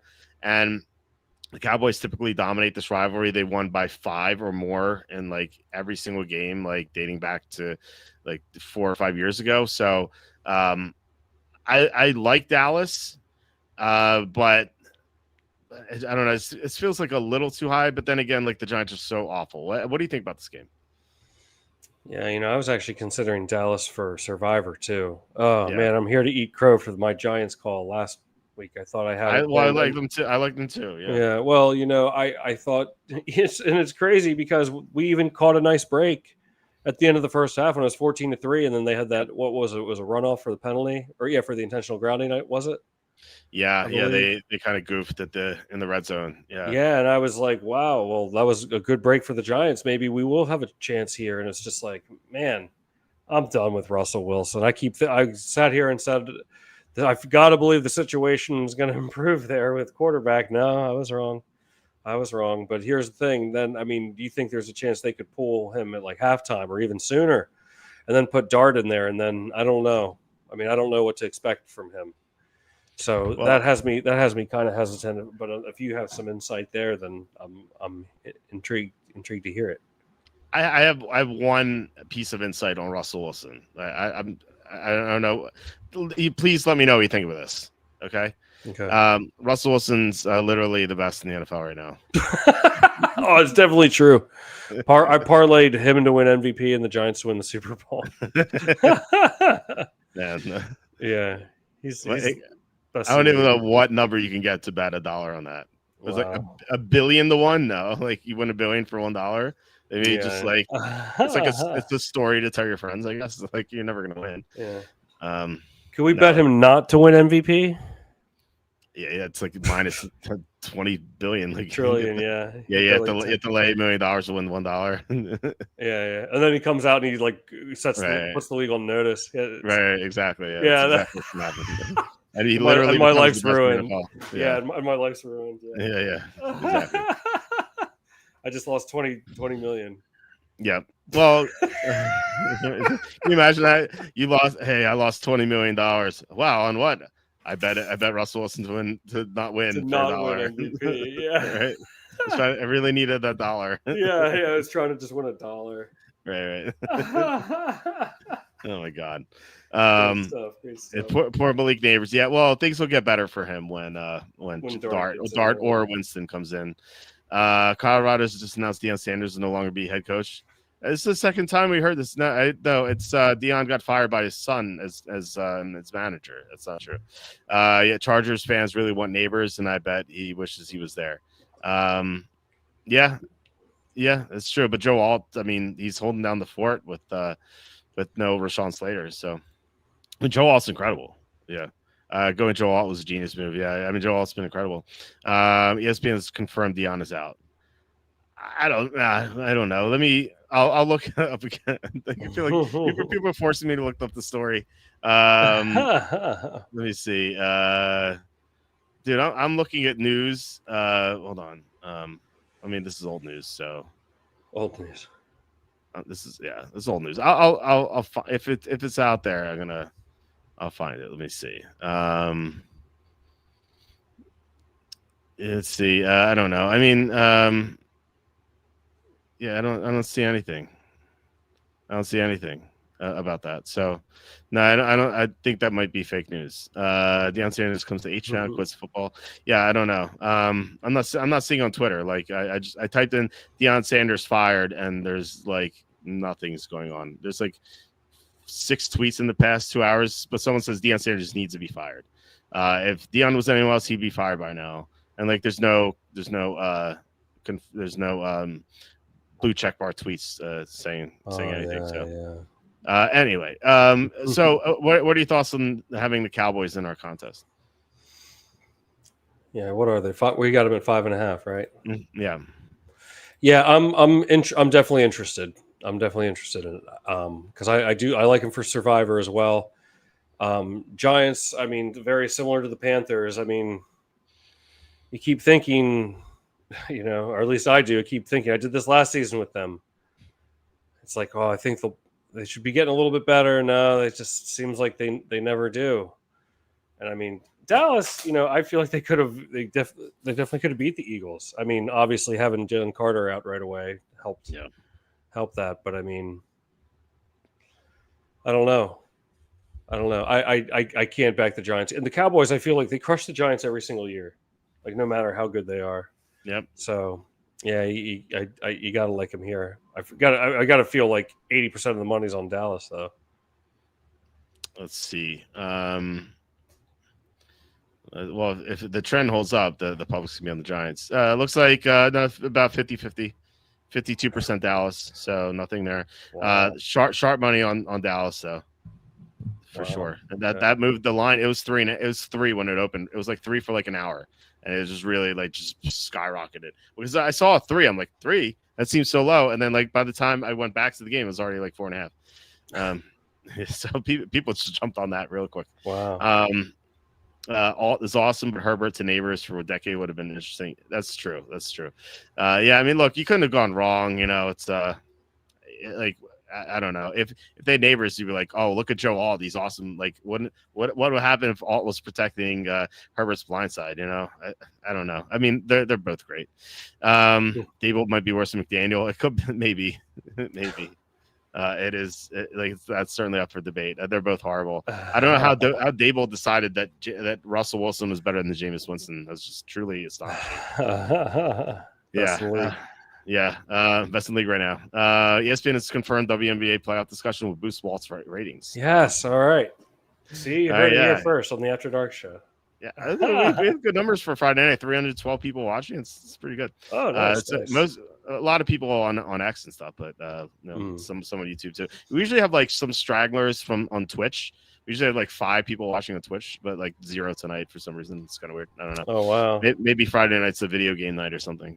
Oh yeah, always. Yeah, although both are Spears Staley, who himself's Don Shula compared to Urban Meyer in the NFL. Yeah. All right. So you're up next. What's your next game? I'm interested in the Eagles a pretty good bit too. I mean, yeah, they didn't. I mean, call it Super Bowl hangover in the first day or whatever the kids are saying these days. But no, as I mentioned just a moment ago, losing Jalen Carter from jump was that really changed the feel of the of the game for them, and that's probably why they didn't cover. But but anyhow, I mean, now the Chiefs, I mean, their O-line doesn't look good. Worthy's out. Kelsey's best years seem to be behind him. You've got Juju Smith-Schuster and Hollywood Brown, though I do like their rookie. Thurston, right? Thurston, or what's his name now? I can't remember. On the Chiefs, rookie wide receiver, Jalen Royals.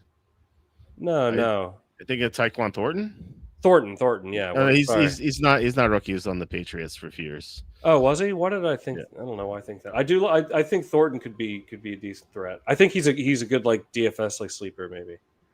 I think I think he's good in like smaller slates or showdown because he's like all or nothing. He's like the deep shot. He's like MVS, Yeah. I don't know why I thought he was a rookie. I'm all for playing those high variance guys.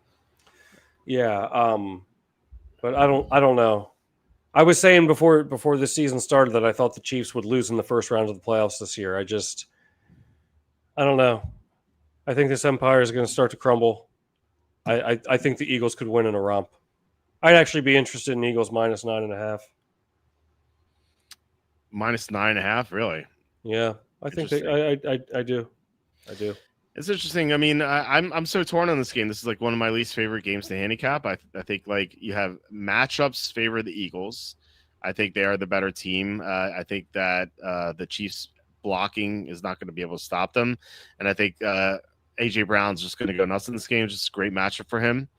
But then if you look at the spot, like Andy Reid circled this game as soon as the schedule came out. And I'm sure Mahomes did too. Mahomes off a loss is just great. I don't know. I mean, I think there might be an overreaction to what happened week 1 in Brazil. Like, it's an international game, like weird stuff can happen. So, I don't know. I think you can make strong cases for both sides. I don't know. And it's funny that you kind of broke the tie here. Because we had a question here from Chris. What did Andy say? Tom on the Eagles, Evan on the Chiefs. Yeah. Evan loves the Eagles, and Andy's favorite game is the Chiefs this week. It's his favorite game. Wow. It's his favorite game. Yeah. But Evan likes enough to put it on his card too. So I was like, I wrote that on I wrote that on the site. It's gonna be up in my Saturday notes in a few hours. And I was like, it's so interesting that I have like 2 guys that consider to be super sharp, and like one loves the Chiefs and the other loves the Eagles. It's just like, and they have different reasons for it. But yeah, I'm here on this like a fence sitter. I don't really like either side. I think this line is priced appropriately. And it could really go either way. I think this game is going to be close, decided by field goal either way. I don't know who's going to win. But I think there's something to be said about you and Evan both liking the Eagles a lot. So if you really want to put on the card, I would consider it for sure. But if you told me you love the Chiefs and gave me good reasons, I'd put the Chiefs on the card. That's how milquetoast I am on this game. Yeah, I feel like we'll probably end up finding other games before this because we have like 4 already and then like 3 maybes. But I have a feeling we'll probably find something we like better, but yeah, we'll keep it in the maybes in case. Okay, I'll put it. Put KC down. I'll put Philly in the maybes. Okay, so teasing the Eagles confirmed. I think you can tease both sides. I know, Tom, you just said you like the Eagles minus 9.5. I think teasing the Chiefs up to plus 7.5 is pretty good. I think it'll be close. Definitely closer than the Super Bowl. Let's see. Joe Carter's doing a tribute to the Hawk Tua girl. That's what he should have said. He's like, "No, I'm just trying to be Hawk Tua." Yeah. That's the people would forgive him then.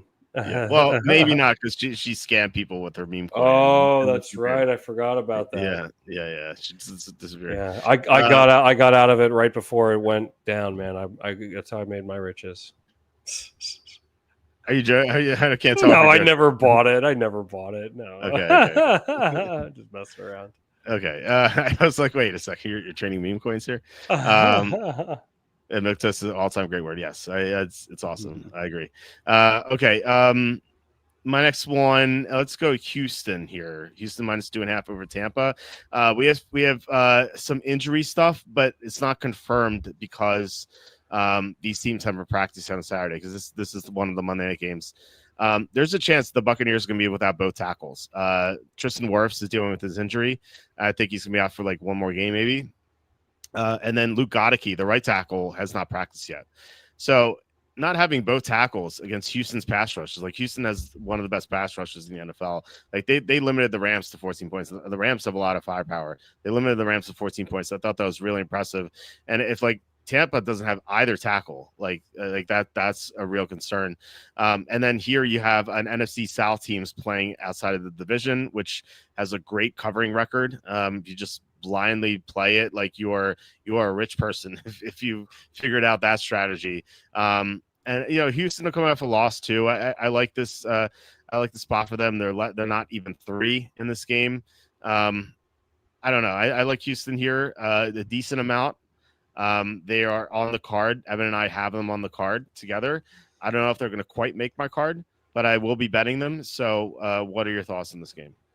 I mean, I don't know. I just have a hard time taking Houston. I mean, I think the Bucs are a solid team and a dark horse team this year. And it's like, I don't know, even at home, favored by 2.5 and you haven't scored a touchdown. I mean, I know it's only been one game, but I don't know. I'm a little bit torn on this. I'm more inclined to go for the Bucs, but I really don't have a strong opinion either way. Okay. So. Fair enough. I have it on the card with Evan. We don't need it on our card. Okay. What's your next game? Oh, geez. What else do I have here? I think I went through most of mine. I had the Patriots on here. We already went over the Patriots. Okay. Let me see here. Right, yeah, if you want to do another one, go for it. Let's talk about how about the Ravens and the Browns? I think I heard you saying, Evan, you like the Browns. Yeah, I'm not anymore. Evan kind of talked me out of it. So the Browns my thesis was the Browns aren't as bad as people think they are because they have a really good defense. They have playmakers on offense. You can argue if Jerry Jeudy's a playmaker because he constantly screws up, but like he has potential at least. Tillman's decent. They have Fannon's a great rookie looking like Njoku. They have a good offensive line. Flacco's a professional quarterback. He's not what he was before, but he's much better than what Sean Watson and Dorian Thompson-Robinson were last year. I think you can make the comp that he's like Jameis Winston, and like with Winston, they won and covered some games. They beat Baltimore outright, So could they beat Baltimore with Flacco? Like, I think it's within the realm of possibility because like Baltimore has a really rough spot here. Like they just came off that 41-40 game against Buffalo, which is like, so they're automatically due for some sort of upset here. And then and next week they play the Lions on Monday Night Football, which to me doesn't matter too much because I think the Lions are in regression, but for most people, they think of Detroit as being one of the best teams in the NFL. They were 15-2 last week, and it's a Monday night game. So it's a national TV spot. So this is just a really bad spot for Baltimore. So that was my thesis behind liking Cleveland. But what Evan said was, and he made a great argument, and it was that the Ravens just might be a special team. They might be like, how I have Group A through Group F. Like they might be like S tier where like they are the special team. They are like the number one by far. They average like almost 9 yards per play against Buffalo. Like a decent defense, like 9 yards per play is insane.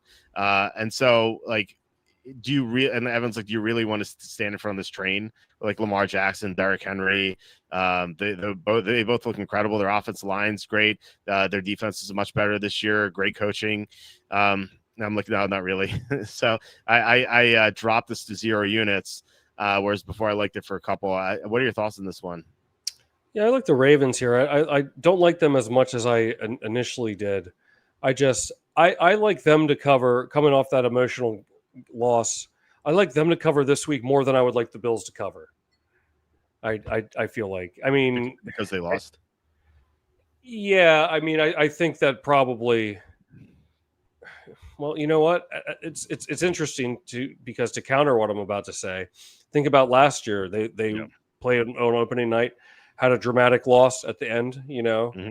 and then the very next game they lost at home to the Raiders. They lost at home to the Raiders. So I guess that's contrary to my argument that I think they'll bounce back. But I mean, at the same time, yeah, obviously they still lost the game and it was an absolute meltdown. But I mean, they were up 15 at one point on the Bills. You know what I mean? And the Bills are the type of team that, if I'm picking teams that I think are more likely to come back on you, I'm going to take the Bills over the Browns. You know what I mean? Like, I just don't see how they don't jump out to like a, pretty quickly. Like, remember, like when they played against this game when they started Dorian Thompson-Robinson, it was like that game was over before it ever began. It could be that. Like, yeah, like the Browns, yeah, they do have some pieces, but Cincinnati's defense is terrible, and they still couldn't get more than 16 points like they should have. They failed a fourth down conversion on a drop pass. They missed 2 field goals, right?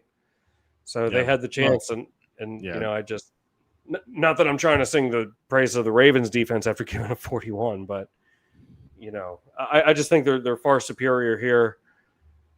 I like them to bounce back and win big. I could be like one of those 35-3 games that we've seen in the past with these two. Yeah, could be. Yeah, it could be. That's what scares me off is that just Baltimore just might be really good. But I do think the Browns, if they get, I was about to say if the Browns get blown out, they might be a good bounce back. But next week they have Green Bay, so they have such a tough schedule. They have the 4th toughest schedule in the NFL, so it's kind of rough for them. I really wanted to bet their under if they beat the Bengals. That is the only reason I didn't bet their under before the season is because I thought I was convinced they'd beat the Bengals in week 1, and they really should have. Like, it's such a shame they just missed out on this betting opportunity. Yeah, it really is. Because I remember you said you were interested in taking the money line, and I was like, oh man, that would. I forgot to do it. Forgot. Oh, good. I forgot to do it. I would have done it if I remembered. Just so way too many. When you have 2 kids, man, you forget things. You just forget things. Yeah, no, I got you. When my kids grow up, and maybe when they're like 10, maybe I won't have this bad memory. Because I always remember everything, and then now it's just I keep forgetting things. I've decided that I'm gonna write things down on my phone, because if something comes in my head, it's okay, I need to do this. I'm gonna write them down on my phone now because I'll forget to do it. Mm-hmm. So that's what I need to do now. Wow. That's the stage I'm in too. Plus I'm not sleeping very much, so that kind of probably hurts too. Yeah. No, I started doing stuff like that now too, and now this is a good thing. I'm more I'm becoming a responsible adult, and it's if I know I need to do something quick, I don't feel it, just do it right now because you're gonna forget later. That saved me a couple times. Yeah, it's just hard. If I'm working and I something pops in my head, it's oh, I need to pay this bill, and then I'm just working, and then because I'm working, I forget about it, and then suddenly 3 days later, I'm like, oh crap, this bill's due tomorrow, So that is what I'm talking about. So I'm gonna write stuff down on my phone and just do it that way. So hopefully that works. Hey, Chris here is saying Flacco's final revenge. What do you think of that angle? I'm not. Well, not as final because they'll play him twice, assuming he's still starting by then. Right, he could not be starting later. Let's look. The Browns need to figure out if Gabriel or Sanders is their future. They have to. So once they're out of it, I don't know when their second game is, but once they're out of it, Flacco needs to stop starting. And so it could be soon. Yeah, this could be his final revenge. You're right. I mean, look, that's a nice narrative. And I like narratives, but I don't want to bet on narratives. So I like narratives as far as seeing them play out, because it's cool, Right. But I'm not gonna like put money on a narrative, So I like his final revenge could be like a 400-yard game, but he still loses, Right. So, Browns have a kicker named Shiz. Yeah. How do you say it? I think it's the Schmidt. I think it is. Schmidt. I think it is, but Schmidt. it's spelled so weirdly. Yeah. Yeah. Heartbreaking loss game 1, lost to the team people thought they would beat. Would be the same Ravens story as last year. Exactly. Yeah. Ravens secondary averaging giving up 389 yards per game through the air. Browns under 100. That was the Joe Burrow. Yeah. I mean. I don't know. I think Baltimore secondary is going to be a lot better this week. We'll see. Maybe ESPN data is still wrong. Maybe can't rely on ESPN. All right, what were the other games we haven't talked about? Bills Jets. Any interest here? What are your thoughts, Bills Jets? I'm not going to touch it, but I'm inclined to take the Jets here. I don't know. Like I was saying earlier, I think the Bills are more likely to have, we'll call it a letdown of sorts, relatively speaking, are more likely to have a letdown game than the Ravens are. So, I don't know. I mean, the Jets looked solid last week against a Steelers team we're used to seeing having a really strong defense. And then this is a Bills team that gave up 40 last week. So, I mean, could the Jets put up points again? You know what I mean? Then suddenly that 8.5 maybe doesn't look as, as tempting as it might have before the beginning of week 1. So, yeah, I'm actually kind of inclined to take the Jets. I won't touch it, but I would take the Jets, I think. Yeah, me too. The Bills play on Thursday night against the Dolphins, which is, it's a Thursday game. I know Dolphins suck, but still a Thursday game. And injury-wise, the Bills have some issues. Ed Oliver's out. So, I mean, that he's a big deal. And then they're going to be down. Sounds like they're going to be down 3 of their top 4 cornerbacks. Their best corner will play. Sounds like, but their 3 of their next 4, or 3 of their top 4 might be out. But then again, it's like the Jets don't throw all that much anyway. Like they're run based. So, but then again, the Bills can't stop the run. The one thing I like in this game is Justin Fields over rushing yards. Buffalo has just demonstrated against every single mobile quarterback they played in the past year in one game. They just haven't stopped the mobile quarterback. So I like Justin Fields over rushing yards. But that's not a contest. That's not a certain unfortunately, yeah. Can't play props here. Just feel like a team that's not going to win many games this year, but we'll play the opponents close for every week. Yeah, could be. Yeah, could be. I do think that they are better than people think, but they are not great by any means. So, and they have a tough schedule. So, oh no, wait, no, they have an easy schedule. Sorry, they have an easy schedule. So they might be able to win some games. All right, Bears Lions.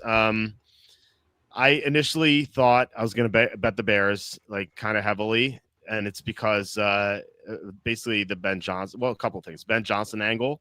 He knows this team. Obviously, he built this offense. He knows Jared Goff's weaknesses. Like he should have a big edge here. Also, I am very down on the Lions. As you guys know, I've been screaming about this for months. I think the Lions are going to take a step back, and I bet them to miss the playoffs at plus 190. But given that Green Bay just destroyed Washington, I think we could say that like Detroit's performance at Green Bay, you could just like not take it as seriously, just maybe just because Green Bay is just that much better than Detroit. So like with that in mind, I'm not gonna bet Chicago as heavily. Like I'm gonna drop into like 1 unit, so they're not going to be in consideration on the card. Plus.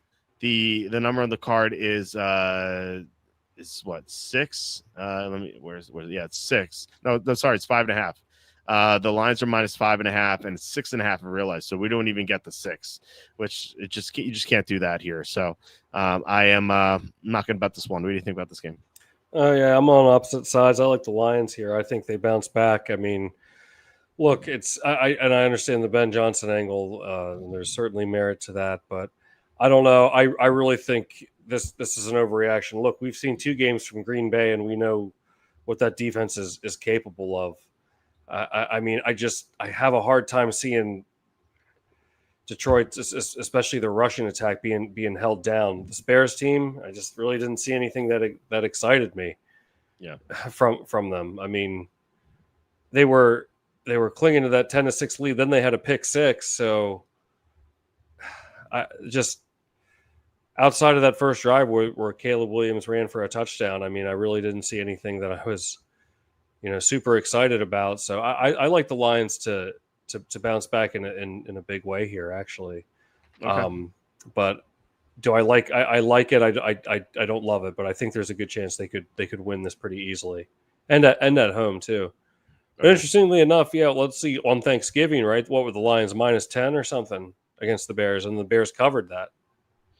Yeah, the Bears have covered the last 2 trips to Detroit, and this Bears team is coached much better than those 2 Bears teams. So, yeah, because I remember I took the Bears on Thanksgiving, like +10 or whatever. Yeah, that's when when they had that how did they mismanage the clock at the end? I can't remember how it went down. Well, they timeouts, and then they just let the clock run. That's right. They didn't even use the timeout. Like, I think they had 2 timeouts left, and they didn't use one. And like they just let the time's ticking down. Do you think we're like, okay, timeout here? It's to stop the clock, but they just didn't stop the clock, and they just ran out of time. It's like they didn't. It's like they either didn't know they had timeouts, or they didn't know what timeouts did. Probably the latter. It's one of those 2. It has to be one of those 2. Yeah. But the thing was, like, Eberflus got blamed for it, but then the Bears did the same thing 5 weeks later at Seattle on the Thursday night. God, did the same thing. So it's like, wow. It's like 1 is an accident, 2 is a trend, and who's the common factor here? It's Williams. Oh man, seriously. So my another argument against the Bears, and I just said why I like the Bears a little bit, but another argument is just Caleb Williams sucks. It's funny that, like, of all the 6 quarterbacks taken in that first round in 2024, he could be the worst one. Like we say, Daniels is the best one right now. Drake May has his ups and downs, but he has a lot of upside. You could see it. Like, he could get there. Penix looked fantastic against Tampa Bay, and he's looked good in his 4 starts. Bo Nix he's had some downs, but especially last week, but he's had some really good games too. And then McCarthy's the one unknown. He had a great 4th quarter, like bad 3 quarters, but great 4th quarter. Maybe he's like the opposite of Caleb Williams, where he just like starts slowly but is hot at the end and doesn't screw up. But there's a real possibility Caleb Williams is gonna be the worst quarterback of those 6. Which is just crazy, because I think, once again, Chicago in 2017, they had a choice between Mahomes, Watson, and Trubisky. And, like, not only did they choose the worst one by far, they also traded up for him. And then here they had their choice of 6 quarterbacks, and they may have chosen the worst one of the 6, and even though they had the first pick. It's like it's crazy. Yeah, I mean, it's just. He's another one similar to Bryce Young. Like, is he going to get better? Like, bounce back to what? Bounce back to what? Yeah. So he did have a couple of good games last year. Like in London against Jaguars, he had a really good game. Against the Panthers, he had a great game, but then again, everyone did against the Panthers. So, he had a couple of good games, but it was mostly bad. It was like, remember that one game against New England? Like, sort of like, I think it was like in November. They lost like 26-10 or something. And he got sacked like a million times in that game because he held the ball for like 30 seconds sometimes. He's had some bombs. Yeah, they had the 9th pick too. Yeah, Kimmy will bring it. Yeah, I'm watching this with one eye. 10:42 left in the game. New Mexico winning 21-10 against UCLA in the Rose Bowl. Yeah, we had New Mexico plus 15.5. Oh, nice. It's looking like a good win. 21-10. We also have the Dodgers tonight against the Giants. I don't know how that's going. It's still 1-1 in the 10th inning. Oh, wow. Yeah, well, I got a great number in the Dodgers. I got like -120 or something. They were -165 in most books. I got -120. Multiple selection. Los Lobos lead the Bruins 21-10, which they didn't take a shot on the money. Yeah, man, I didn't bet the money line either. That would have been nice. I don't even know what they would have been. Like that would have a great number. Anyway, I know we didn't talk about Chargers Raiders. What else do we talk about? Let's see. This Panthers Cardinals. We talked about Battle of the Horses, of course. Eagles Chiefs. Okay, well, there's two games we didn't discuss yet: Falcons Vikings and Chargers Raiders. Vikings are -3.5. There is some injury notes here, and I'm going to have that spreadsheet on the site later tonight. But this is a major injury advantage for Atlanta. Atlanta will be getting back Drake. Well, they'll be getting back Darnell Mooney, and Drake London will play. He was day-to-day. He is not on the injury report. Conversely, the Vikings are going to be missing Christian Darrisaw again, their elite left tackle. And Andrew Van Ginkel is out. He's like their do-it-all guy. Like he's so good. Like he's like the heart of the defense. He's out. So the Vikings took a big hit on both offense and defense. So it's pretty rough. If both teams were healthy, I would like the Vikings. But given the injuries, I'm inclined to lean Atlanta. I talked to Evan tonight via text when we were like finalizing our card, and he said he's considering Atlanta. I think actually in the Super Contest he will be taking Atlanta. So I think Atlanta should be under consideration given the injuries. Like, what are your thoughts on this game? I do like Atlanta. I mean, the Vikings looked really terrible up, and all of a sudden it's like the fourth quarter they woke up from the dead. Yeah. It's like, I'm sorry, I'm supposed to be impressed with, like, you played one good quarter of football. I mean, I'm painting with a broad brush, I suppose, a little bit, but against the Bears, I mean, come on. I'm not gonna, I'll take the Falcons here. Man, they really burned us last week. But I'm a big fan of Michael Penix. That injury news is huge. I think Mooney, he had such a great year last year. That was a great pickup for them. Yeah. So I like the Falcons too. So I mean, all right, let's put them down as a maybe. Let's put them down as a maybe. Yeah. Okay. And then the final game of the week 2 slate: Chargers at Raiders, 10:00 game. It's a shame one of these isn't like an East Coast game because they be in a really bad position. But the news. Sort of news here is that Brock Bowers has not practiced yet, but he could practice tomorrow and be fine. It's like we don't have the complete injury notes yet. For the Chargers, Denzel Perriman hasn't practiced yet, so I like the Chargers a little bit. I hate the 3.5. It was 3. I'd feel better about it. 3.5. It's kind of rough. It's not a great spot. They won in Brazil, big game against the Chiefs. They finally beat the Chiefs. Like, are they going to be 100% against the Raiders? Like, maybe not. But even if they're like 85%, maybe they can still beat the Raiders and cover. So I don't know. I'm not going to be on this game. What do you think? Geez, the Chargers seem so easy, but I don't like this spot. Like you said, coming off, they finally got over the hump with the beating the Chiefs. How are they gonna respond here? I mean, a little bit of a longer week, and then the Raiders are traveling back from New England. So I don't know. Chargers seems too easy here. I'm gonna stay away from this one. But if I had to pick a side, I'd say the Raiders. I'd probably stay away from this one for the card, though. Okay. I don't have a whole lot of interest here. Okay. You said it's too easy. 57% of the money on the Chargers, so not too much. Okay. We had one more. We had a question here. Start 2: Mason, Pollard, Pickens. I don't have much interest in in Pollard because you have a great Rams front against the Tennessee offensive line missing one of their tackles. I think Mason. Look, the Vikings are favored. I think Mason should have a decent game. Pickens is like the guy I would start here for sure. So it's kind of close. I feel like go with your gut, but if I had to pick, I'd say Pickens and Mason. All right. So, and Paris says it's going to be 3-point game because they have Michael Mayer as well. It's just true. Never bet against Pierre Carroll's birthday. Sure. That's true. And then Youngway Koo is going to miss the field goal because Vikings win by 1 or 2. Yeah, seriously.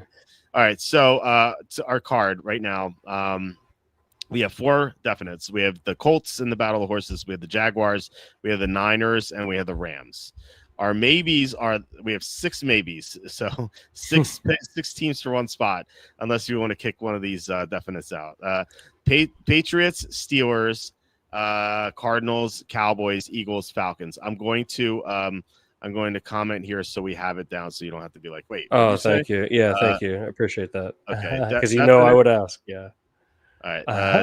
Definites here and maybes here. So I'll highlight it 1 second. Okay. Maybes here. Okay, there we go. So all right. Definites: Colts, Jaguars, Niners, Rams. Does that look good? Well, before we get to the maybes, does that look good to you? Do you want to? Yeah, I'm good. I'm good with all those. Okay. We go maybe look. I don't know why YouTube doesn't space it out, but here we go. Yeah. Nepetard's Dolphitadle. Dolphiadle, yeah. I think Slew made the joke. That was like the Browns kicker's name. Yeah. Good one, Slew. Good one. Yeah. All right. So maybes. We have 6 of them. We have the Patriots against the Dolphins, which you didn't seem too excited about. I'm gonna have the Patriots on every card. So if you want to exclude them, there's no hurt feelings there. Steelers, who you seem to like a lot. We have the Cardinals against the Panthers, the hipster pick. We have the Cowboys here against the Giants. Eagles, you like them, so does Evan, and then the Falcons. We just added them late. So. Chris saying Patriots greater than the Falcons, greater than the Cardinals, greater than the other 3. So that's what Chris is saying. What are your I put Kumis about minus 500. Yeah. All right. So what are you leaning here? What do you think? I really like the Cardinals. I don't think we're getting great line value with 7. Like that could easily, well, not easily. Let me take that back. I could see it put. If they're up by last game, they played against New Orleans, who is also a very weak team, and they only won that one by 7. You know what I mean? Like I could see that kind of makes me nervous at this point. Like I wouldn't want to get a push if we can help it. So I think we could probably get better line value with some of the other picks. Man, I am leaning towards New England because it's just like what can you feel good about with Miami? Like I feel like who do you have less confidence in? Like the Dolphins or the Panthers? I mean, I have no confidence in either team, and New England's an underdog. You know what I mean? Yeah. So from that respect, I think New England certainly trumps Arizona there for me. Okay. What else do you like? I know you said you had New England on every card. If you're trying to diversify the card, or if there's diversity on there already. Yeah, I think New England and Arizona are going to be on all my cards. So if we want to go differently, that's fine. I don't want the same picks on all my cards, but look at the maybe definites. Well, look, this is going to be different automatically because I'm not going to have Colts. So. So if you want New England or Arizona, it's fine with me. It's gonna be a little bit. It's gonna be one pick different anyway. So, yeah. What are you leaning towards on that list? My favorite play is New England. In order, I would say New England and Arizona, and then what would be next? New England and then Arizona, then Atlanta, and then Dallas. No, wait, sorry. New England, Arizona, then Dallas, then Atlanta. Then Steelers and Eagles. Okay. But I mean, what do you think? Let's put New England on there. Okay. Yeah. All right. And we have 3. Well, we've got 2 dogs, 1 pick'em, and 2 favorites. So. Yeah. So I like it. I think this is a good card here. Type this in for just so we have it. All right. Perfect. Yeah. I mean, I love all these sides. We're fading a few bad teams. We're fading the Saints, Titans, and Dolphins, like 3 of the worst teams in the NFL. We have we're fading the Bengals, who were probably the most overrated team in the NFL, And then we have the Battle of the Horses here. We have to have the Battle of the Horses. Exactly. Yeah. Oh Okay. man, good stuff. Yeah, So, yeah, for sure. Yeah. Anything else before we head out? I guess that's it. Yeah, man, I'm crashing here. I'm getting old. I turned 39 a couple weeks ago, and now it's like, Oh, thanks, Lou. I appreciate it. Stu coming through at the end. Thank you so much, Stu. 555 super chat in honor of this Sunday's Battle of Horses and Clash of the Cats. Both contests superbly highlighted on Walter Football After Dark. That's what we do here. Thanks for being here, Slew. We appreciate the super chat. Yeah, thank you so much, Slew. Really appreciate it. You guys, you and John and Armac, you guys are the best. Thank you so much. Really appreciate it. Yeah. Okay, yeah, I put Tom's Twitch channel on here, Quacky_T, and then you could follow him on Twitter. You can see on the screen here, it's at Quacky T on Twitter. Tom posts some sports picks there sometimes, so give him a follow on Twitter /X, whatever you want to call it. Okay, yeah, great show. I think we have a great card. A lot of fun as always with you, Tom, here. So, and we've been looking forward to this one for a long time. Battle of the Horses. Yeah, that's right. This was one for the books, and great to be here as always. Always have a great time with you all. Thanks everyone for watching, and we'll see you again next week then. Yeah, absolutely. Thanks so much for watching, guys. Thanks for commenting. Thanks, especially to Slew for the 555 super chat. We'll be back on Tuesday with Kenny, but I'll be posting some short videos on Saturday. I'm going to post 2 short videos on Saturday. One for like my final thoughts ish on these picks if I hear anything else, and then props for the Sunday game, and then I'll do something for Monday as well, and then Monday night I'll post my power rankings video, which I did last week as well. So we'll do that. 28-10. Let's go, Los Lobos. Oh wow. Yeah, 28-10. They were 15.5-point underdogs. Holy cow! Nice. Yeah, that's a nice one. We could have bet the -7.5 or something. Or minus wow, that would have been awesome. Yeah, exactly. Unfortunately, the Dodgers lost. You can't win them all, but still. No. Yeah, they lost in the 11th inning. So what can you do? Anyway, guys, thank you so much once again. Thought UCLA has the balls, old QB. Yeah, that team sucks. They're so soft. All right, guys. Thank you so much once again. Please hit like, subscribe, comment below, share this video, visit walterfootball.com for tons of content, and have a great weekend. Have a great time watching week 2. Good luck with all your bets, and I will talk to you on Tuesday.